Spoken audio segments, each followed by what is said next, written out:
Hagachay aduga mafam asida aiga function yaung nangai gi damakta aikhoi gi cycle AC gi MLA Madam Kim Neo Hawkip adu khakta natana khun asigi khunja amasung kendra asigi MLA su oiba aikhoi gi Dipu Gangmei sa mahapushu aiga phaminaba phangbasi aigi damakta laiba yam phai thabak yam chinma matamda khoisi pullaga chatai se pak phangde adubu khopum area da laiba nupi singna sindi dana sumaina khoibu mafam amada da oirga su phaman bagi damakta amukasu mabani bu thagat jabaga loinana khopum area da laiba nupi oiba makhai singbo Chandel mayam gi on behalf ta masung ai haki on behalf ta koi pumno koi salam tauzari asumai nang ai di yam ikai bani aduga lambi da lakpada parna yam tau bani ai nung sa angat pana surame mafam ngasi gi oina ahan mafam di oina makku noi kendra gi ngasi chatpase aina khuno hum sure I first laga yawing tik tagina dolang chale dolang da degina mo khunna to pa mo chale then asina ma pham hum sui ngasi gi oina ina function yawra pase adu lambi si yamna kari hai gini cloudy oi ba haisra nung sukhang chu chu da ba de yam ai se patna yam dawe oza dipu sar dipu nang na ai bu CEO hai na pubra hingbo mafam da pubra mi laiba mafam da pubra mi laidaba mafam da pubra hai na ina toin phone tawe gari manungda adu network se sum phagmani na ai khalle network phangba mafam di soidana mi laibo oiramgani hai na prashna tawrak lai adu mafam si yawrakpa matamda angakpa ama ai ujaba phange ai angang su oide phana so ahan oikre adu basumuk nungai pa mafam laye hai basi ai ngasi ujaba phange ai sir dipushi am thagali aduga ai mafam asi yawrakpa matamda ai gi thamoida tongan ba mapaura e aduga hek laraga nupi mayam si uba matamda nakhoi dige ai tamjanangai mayam su uba phange aduduna mafam asida leiba nupi singsi ahandagi angang phauba nupi kana su apangba yawramoi ishor khangba mama sing aduga ishor khangba nupi ngat oiramgani haina mase ai chapchana ai nakhoi dige ai thajaba lei ai gi thajaba si mangdaba su oisano aduga mafam asida daistaiga phaminaba area sigi church ki leaders sing reverend pastor mayam si yawramgani social leader yawe aduga ningthau sing leikai ki leader aduga khopum area sigi ningthau ni haidna ai pasu thengnajare ai lakpada khun asida leikai amada asiba sulai aduga sumaina engagement gumba send off gumba lei busutai mayam si ai mi loiroidra khallaga hojik su mi si loiba naidna ai uba phange nakhoi gi masen nungsinaba amasung noi gi unity su uba matamda ai gi chandada soidna ai na sumasi ki pau se ai sandok chagni ai na phamlaga ai na khalame aduna ai ga daista phaminaba mayam singsimi amam bandraga su ishor yam thagale ekoi taibang pan sigi nonglei nungsi nataga irang kaya gi marakta ngasi sisu ekoi phaminaba ngaktang su phangbai basi ngasi haiba hojik pungpham haibasi yam tan khraba adugumba ishor da thagat ningai masung aikoi masen yamna nungsinagadaba timing pungpham makni haidana aina ahan singda aiga daista phaminaba nakoi pumna maksu aigi haraujaba masung aigi honor nakoi gi aigi respect nakoi da ai thamjari adaga ai lakpaganda lambi su phataba mafam da su additional SP masung OC khopom area ki sibai mayam sing su uba phange aduk ki matik sibai si nungsiye maramde nungsiba hai baganda yumgi aikoina loizaba sa san phawai nungsiye du sibai su minina nong surasi nungsa saragasu ꯑꯩꯈꯣꯏꯒꯤ program ꯂꯩꯕ ꯃꯇꯝꯗ ꯃꯣꯏꯅ ꯁꯤꯕꯥꯏꯁꯤꯡ ꯑꯩꯈꯣꯏꯕꯨ ꯑꯗꯨꯃꯥꯏꯅ protect ꯇꯧꯕꯤꯗꯅ ꯆꯤꯡ ꯃꯥꯟ ꯅꯥꯏꯗꯅ ꯑꯩ especially ꯑꯩꯁꯨ ꯆꯤꯡꯃꯤꯅꯤꯅ ꯑꯩ ꯆꯠꯄ ꯃꯇꯝꯗ ꯁꯤꯕꯥꯏ ꯇꯣꯏꯅ ꯗ꯭ꯌꯨꯇꯤ ꯇꯥꯕ ꯎꯕꯗ ꯌꯥꯝ ꯅꯨꯡꯁꯤꯌꯦ ꯉꯁꯤꯁꯨ ꯑꯩ ꯂꯝꯕꯤꯗ ꯂꯥꯛꯄꯗ ꯅꯣꯡꯗꯤ ꯀꯟꯅ ꯆꯨꯑꯦ ꯑꯩ ꯄ꯭ꯔꯊꯅꯥ ꯀꯟꯅ ꯇꯧꯋꯦ ꯑꯗꯨꯕꯨ ꯁꯤꯕꯥꯏ ꯃꯌꯥꯝ ꯂꯝꯕꯤꯗ ꯂꯦꯞꯄ ꯎꯑꯦ ꯑꯗꯨꯅ lam asibu konba sibai officersing amasung sibai macha mayam nupi oirasu nupa oirasu sibai makai nakoi busu ai hakki site tagi nakoi bu ngasi yam thagat jaba ai pungdok chari amasu organizing committee khoi da aina ma ba masuni janinge noi program gi matung in di 2021 haina uzabane adubu aina oza dipuda sir dipuda ina request tawjabani sir aikoi handaksi election hek kadringai mamangda ai Jerusalem dai prashna tawrame madumaktu ishor ai election ka baloiraga ai amuko prashna tawba lakani haina ai prashna tawrambane madumaktu handakte election ka baloibigi chahi padringai da ai chatke haidana March tha si chahi phagadawre MLA oiba haidana prashna tawba chakpada That 20 se ay Manipur yorak pangamdabadagi ay nawang mada phone to request to sabni sir kari kari oraga su nangna adum yanna basinbiyo ay lakpangamoy dawri habda ije tha manang bungai raga nang lakpangamoy haybidi haybigano haydana ado ay bataradi mayam singbo ay gidamakta request to biyo ay sumoy biyam uninge meeting su uninge mapom su yoninge aduna haydana request to buta noy na yabidana That 20 da lakada ba isinoi 22 da lakpa PV bagi damakta amukusu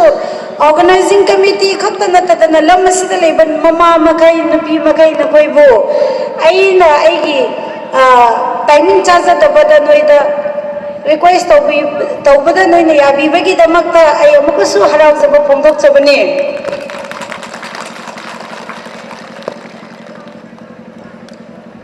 nupi singi haiba matamda ngasai aikhoigi general secretary na aikhoina 17 foundation day tawba sigi mari ga lainana mana hairamba wahi singkhara amasung aikhoigi hill area committee ki chairman na ngangki ba wahi masida taba matamda lam masida thoidokna takningai nupi sing yaude haina ilojai maramdi nupi ngasi si seli dress mayam si nupi ai koina sembadi ke sumuk phajaba noina march pass tawbada lairik tamlinga idegi student oibaga digi nisinghan bakhak natadana aina su ai gi tribe the president oiraga leiba matamda izati gi phiron sing se izati sing gi culture se mutan naba chakhathan naba ina hotna zakhi badu madu nisinghalle ngasi 2006-7 nasi umanoy na hobo matam se 6 gumba matam dai su president oiraga leirambani ai na sukan na ai gi izati gi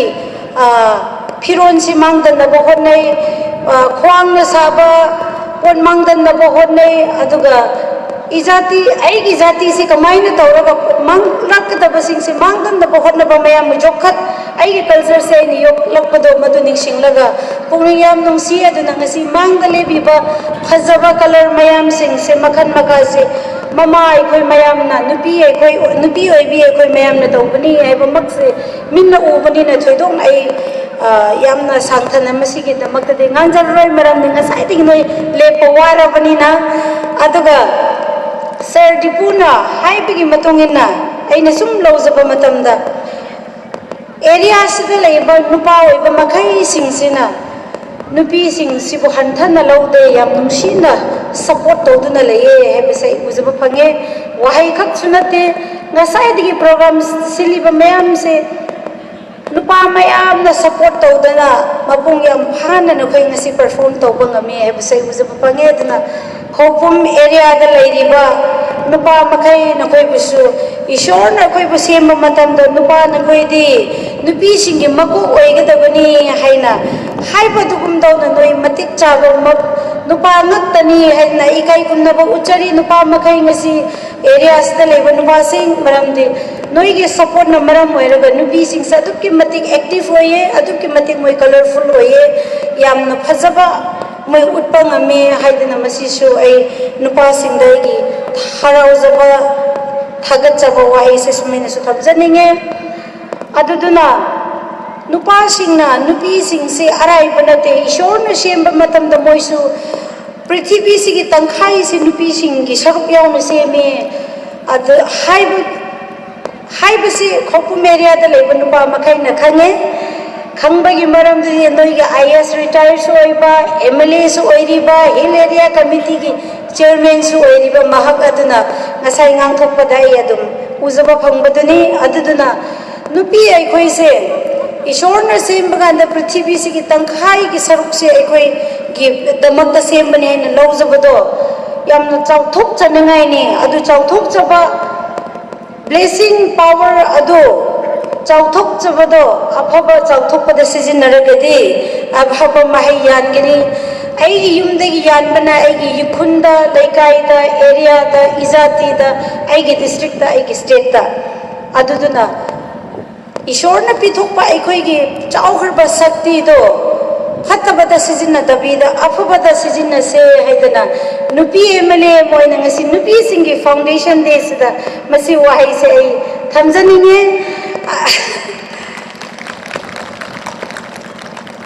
prashna tawba lepa yade nupa haibasida arumba thangbadi moina pangani adubu afaba sinba haibasi nupi aikhoi mayamna role lawgadabani haidana ai masi sum thamjage Mars Bar San Lakpo Matamda Loina Noi Masak Faze Loina Prize Pininge Noi General Secretary Day Nahange Mana Prize Ki Wari Susarame Masini Hairame Adubo Organization Amagi Makada Laibanina Ai Haktam Pamba Ina Noi Prize Decide Topadi Yadabanina Ai Ngasi Yauba Makai Kun Taranipan Hepatare Participant Oiba Taranipan amasung ngasi yauhodaba asiana leibadagi narangdi yauramba maramda ai narang noigi rommaigi YouTube ki amada ai ubu phange noigi ground amasung noina narang march past tawba singse ai ubu phange aduduna narang yaukhiba ngasi na yauhodaba sing mayam su yauna organizing committee khoida aina request tawjabasi prize to PBO ai on behalf da ngasi yauhodaba singsu narang yaubu koi loi punhallaga aduga artist aphaba isai sakpa ngasai ai uphange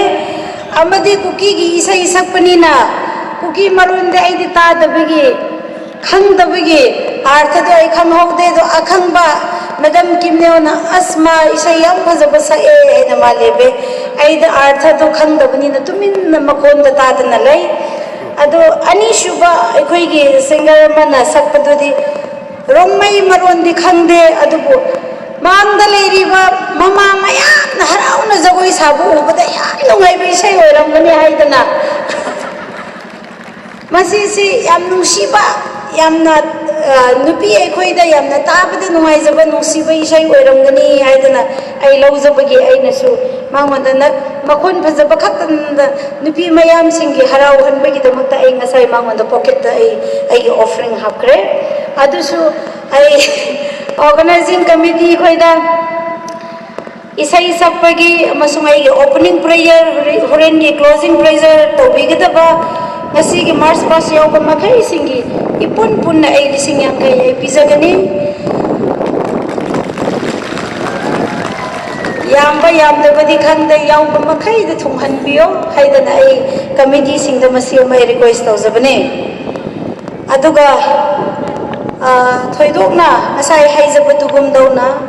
yam takningai su leiroi masi workshop ta nubi akhoi tanabani especially rombai se noi naga women manipur ki makhada leiramgani toina workshop tawe madudasu leadersing training chappa khoina halaga noida takpiramsi leiramgani aduga noi handloom and handicraft ta yamna haiba oigini haina thajai maramdi noina setliba firon na tae kari awada pa leibada noigi former president ngasai hefet hairame adoina chena iraga piro adoiraga de ai angamba ina government da haibige na ai khumlame aduna organizing committee koida ꯃꯗꯨꯒꯨꯝꯕ ꯂꯩꯕ ꯇꯥꯔꯒꯗꯤ ꯅꯣꯏꯒꯤ MLA ꯁꯤꯁꯨ ꯃꯤꯅꯗꯤ sir Dipu ꯍꯥꯏꯅ ꯆꯥꯎꯅ ꯉꯥꯡꯉꯦ ꯑꯩꯅꯗꯤ ꯑꯩꯒꯤ ꯏꯄꯨꯋꯥ ꯅꯨꯄꯥꯒꯨꯝꯅ ꯎꯔꯒ IAS ꯅꯤ ꯂꯥꯏꯔꯤꯛꯇꯤ ꯃꯥ ꯑꯩꯉꯣꯟꯗꯒꯤ ꯍꯩꯌꯦ ꯑꯗꯨ ꯃꯥ ꯑꯩꯉꯣꯟ ꯂꯥꯏꯔꯤꯛꯇꯤ ꯃꯥꯅ ꯑꯩꯕꯨ ꯍꯦꯜꯂꯦ ꯑꯗꯨꯕꯨ ꯋꯥꯡꯕꯗꯤ ꯑꯩꯅ ꯍꯦꯜꯂꯦꯗꯅ ꯑꯩꯅ ꯑꯗꯨꯝ ꯏꯅꯥꯎꯅꯨꯄꯥꯒꯨꯝꯅ ꯈꯜꯂꯦ ꯑꯗꯨꯕꯨ ꯈꯧꯄꯨꯝ ꯑꯦꯔꯤꯌꯥꯗ ꯂꯩꯕ ꯅꯨꯡꯕꯥ ꯀꯦꯟꯗ꯭ꯔꯒꯤ ꯄ꯭ꯔꯌꯥ ꯃꯌꯥꯝꯁꯤꯡꯗꯤ ꯏꯁꯣꯔꯅ ꯅꯣꯏꯕꯨ ꯅꯨꯡꯁꯤꯌꯦ ꯃꯃꯥꯡꯒꯤ ꯁꯔꯀꯥꯔꯗ ꯑꯪꯀꯜ ꯒꯥꯏꯈꯉꯝ ꯂꯩꯕ ꯃꯇꯝꯗꯁꯨ ꯅꯣꯏ ꯃꯤꯅꯤꯁꯇꯔꯁꯨ ꯐꯪꯉꯦ ꯗꯤꯄꯨꯇꯤ CM ꯐꯥꯎꯕ ꯅꯣꯏ ꯐꯪꯉꯦ ꯑꯗꯨꯛꯀꯤ ꯃꯇꯤꯛ ꯅꯣꯏ ꯂꯥꯏꯕꯛ ꯐꯩ ꯉꯁꯤꯁꯨ ꯆꯤꯌꯔꯃꯦꯟ ꯍꯥꯏꯕꯁꯤ ꯅꯣꯏꯅ ꯇꯥꯕ ꯀꯥꯟꯗ ꯃꯤꯅꯤꯁꯇꯔ ꯍꯥꯏꯕ ꯊꯦꯠꯇꯕꯒꯤ ꯌꯥꯝꯅ ꯁꯣꯟꯕ꯭ꯔꯥ ꯍꯥꯏꯅ ꯂꯧꯕꯤꯒꯅꯨ ꯀꯦꯕꯤꯅꯦꯠ ꯑꯃꯒꯤ ꯔꯦꯡꯅꯤ ꯍꯥꯏꯅ ꯑꯩ ꯍꯥꯏꯅꯤꯡꯉꯦ ꯑꯗꯨꯒ ꯆꯤꯡꯗ MLA 20 ꯂꯩꯌꯦ MLA 20ꯒꯤ ꯆꯤꯐ ꯃꯤꯅꯤꯁꯇꯔꯅꯤ ꯃꯥꯁꯨ ꯃꯁꯥꯅ ꯑꯩꯉꯣꯟꯗꯒꯤ ꯅꯦꯝꯕ ꯋꯥꯗꯅꯦ ꯄꯥꯋꯔꯗꯤ ꯃꯥꯁꯨ ꯆꯤꯡꯒꯤ ꯆꯤꯐ ꯃꯤꯅꯤꯁꯇꯔꯅꯤ MLA 10ꯒꯤ ꯑꯗꯨꯗꯨꯅ ꯌꯥꯝ ꯆꯥꯎꯕꯅꯦ ꯑꯗꯨꯅ ꯑꯦꯔꯤꯌꯥꯁꯤꯗ ꯂꯩꯕ ꯑꯃꯁꯨꯡ मागी केंद्र ने कोन बा मखई न कोई दे लाइबा याम फबनी नोई अफबा मी खन बा हाये अदो सर डिपुदा आइना हाइजनिंग बसे स्पेशली आई जाति पंजाबदी नते अदबो चिन्नाव कुकी सिंह मणिपुर दा लेबा कुकी मैते सिंह दी नुपी सु यामना नुपी सिंह सु यामना मफम चाना चाना मोइना थांगत पिए अदो अखोई नागादी आई लमकाम निको आई की जाति से SS तुसुसी है नबनी आई की फैमिली मैम सु नोई रोंगमैदा युम पानबा मैम यावे आई की हेड नेक्स्ट तुसु गांगमई की सगे मदा युम पानले इनाउ नुपीसु आई लमकाम नि अदुना आई जाति पंजाबदी नते अदुबु नागा की तदी नुपी से लाइरिक हाइबा मैम दी लई अदुगा नुपी सिंग सी याम टैलेंटेड ओइबा मैम लई अदुबु सुमैना थोकलक्तना MDC लेब के MLA लेब के हैरगदि नुपा सिंग हेक यादबगुम तोवे जगोई साबसु याई लोइना नोइना अखोइबु सपोर्ट तोवे नुपा मैम ना अखोइबु सपोर्ट तोबेगी नुपी अखोइसे मसकसु फजे अखोइ हक्चांग याम फै खोपुम एरिया गी नुपी दी मसा सोनबा अमतसु उदे एगुमना नोइबुंगक उएदना आइना खले सुआइगी नुंसित नुंसा चाय इंसांग दे हौरंगनि खले नोइगी जनरल सेक्रेटरी सु फचना मा वांगचावे अदना आइना खले सुआइदिगी मीसी के लाइरा मोय मरम दे जनरल सेक्रेटरी मसा याम पावबनिना मीसी लोइना चप चाने ईश्वरना चांग अमदा थंबा माले खले अदना असुमैना युमथोंग गुदिंगी मपा ओइबा नुपा इबुंगपा सिंगना नोइबु सपोर्ट तौबिबिगी अखोइसे मपुंग फाइ अदुबु आइना रिक्वेस्ट तौजनिंगबा अमदि सर डिपू मसुंग दिलिबा लीडर मयाम सिंगदा नागा नुपी सिंग हेरदि याम जगह याम चौमले आई सिखक्की हाइख्रगे खौपुम नोइगी सिगी लोंगसाई एरिया हाइसरा आई हाइबा सोइगद्रा खेकिदसु नुपी याम पुथोकपिरो MDC की डिस्ट्रिक्ट काउंसिल की मेंबर गुम्बा लेरगसु पुथोकपिरो सर डिपुना आई MLA ओइबा वारे पोथाबा यारे हैबा मतमदसु MLA ओइनगाइसु पुथोकपिरो नुपी सिंगी मरक्तगिसु मार्च हाइबा सिगुमदा मोइसु दम MDC मेंबर ओइबसु ngамगनी MLA ओइबसु ngамगद्रा खले अदना ईश्वरने पीबा टैलेंट से लोटलगा थमगसु पोबनिना सिगदबा लेरबनिना लेमना सिबसु पामोय अदुदना कलिंगाइदा नुपी सिंगी एक्टिविटीज मोइगी यामना कनो ओइबसे टैलेंट ओइबसिसु ताइबंगदसु उहनबा मसुंग ताइबंगी सेवासु तौहनबा ईश्वर की सेवासु तौहनबा ngamngai नुपी मयाम सिंगी ऑन बिहाफ ता ngasi tiliba khopum area longsai area da leba nupa sing da sumasi request tawjabani ai gi प्रार्थना दे nei hai sing ban nupi mayam singbu mafam chana matam chana puthok piro o haidana mase ma request tawjabani aduduna ai gi speech se dum samdok ngange award pa ahenba mayam leirambe ai award pa leirambe mayam nangak pigini ngasai di leptana wana khangba nokoi mayam su ai gi dama khangbi ba mayam Noi lamanton ba kawe adubu ana yeng leitraga hingagadi amukasu noi gi chairman gi maning ngasi gumna prashna yam tawragadi laroi prashna amarak kumba tawraga yaurakpa ngamkragani haina kalle aduna ngasi gi Rongmai women organization ngasi gi khopum area gi committee gi leader amada noi mayam ren program mayam sin bai bise isu civil organization sigumba the leader oiraga lakpa mini madu gi leader oiba loiraga MLA thorakpani aduduna masi masin bisi laide matam su yam change kok su yam thadai madu khakta natadana mi su darkar oye paisa nu si le aduna achangba mayam di leram gani do aina mayam du ningtung an bangam da sai angam bakara ai thamjage aduna organizing committee gi adum president and secretary anak pa leba no ani mak laune president ga secretary ga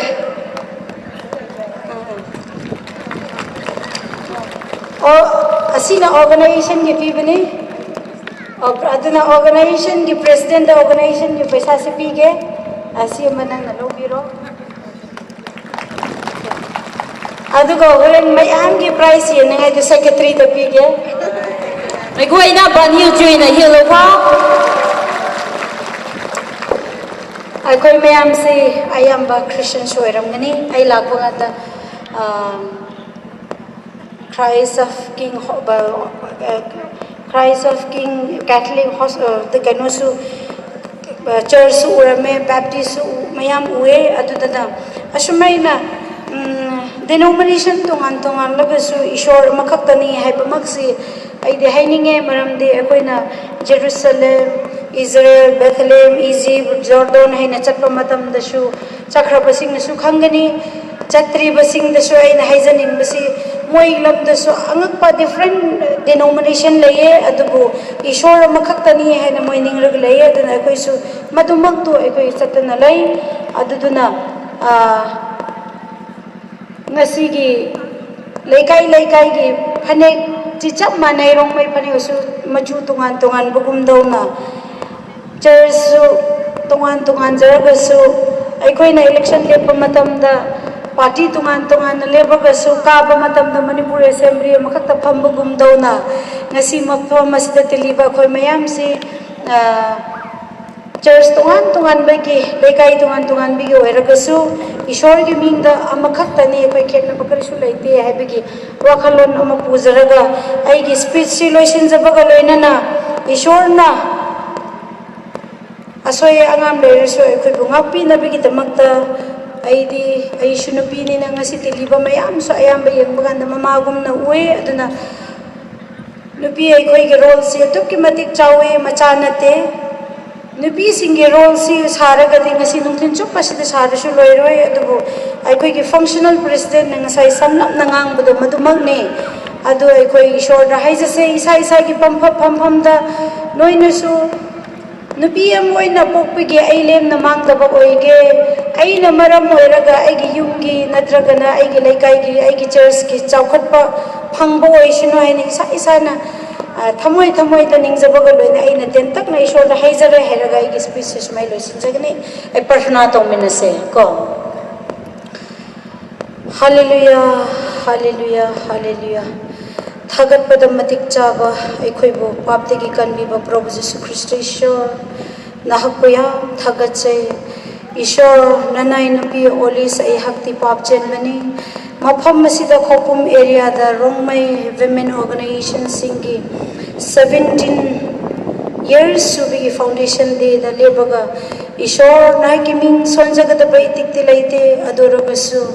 ishor na hagna nupi ai khoi maya bunungsiba adumak tu ngasi ujaba phangba matam da ishor lam masida Rongmai women organization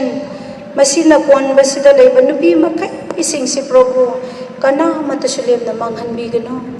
Prabhu Jesu Christ ishor nangna ikoi bor pibiba adugum dauna ingon da pibiba adugum dauna nupi sing mayam da su pibiu moina maram oiraga ma gi yum da hena chawkhatpa ishor na ki seba tawbada mang thangba ngamba mama sing nupishing oihanbiyo. Leisabi mayam sumama oibada matik chaba ishor nahaki nanay nupi oibada matik chaba amamam oihanbiyo. Ningthau leader singi pastor singi Christian leader singi nupishing yauramagasu. Prabhu ishor leader singi nupi oibada nahaki seba taubada matik chaba nupi amam oihanbiyo. Mafam masida tiliba nubi singsi Prabhu nahaki bor pibira heraga isoi soidana moina maram oiraga lam masi hena chaukhatpa oihanbiyo lam masidi hena unity pi leibo lam oihanbiyo nubi singna Prabhu Ishor nahku nangi matamda nang maningjaba dugum daw na ngasi numitsu nubi singna Prabhu Ishor nahku ningjaba nahki seba tawbada mang thangboy hanbira heraga madugi mahay adu khopum area sida madugi blessing board pibiu haidana ngasi function na sigi chief guest ama oina Prabhu Jesus Christ Ishor nanay nubi hak na moy gidama pubi bakari tasulaite adubo Ishor na hangon na moy gidama ta nijaba asi Prabhu digi maru oina kanjay baramaduna mi bum na magtabor pibiu haidana kanbi ba Prabhu Jesus Christ gi mingda nijabani bum na magsasargata na lokat piyo amen hagat jari mayambo. Let's once again give a round of thunderous applause. We are really grateful and immensely thankful to our Honorable Chief Guest Srimati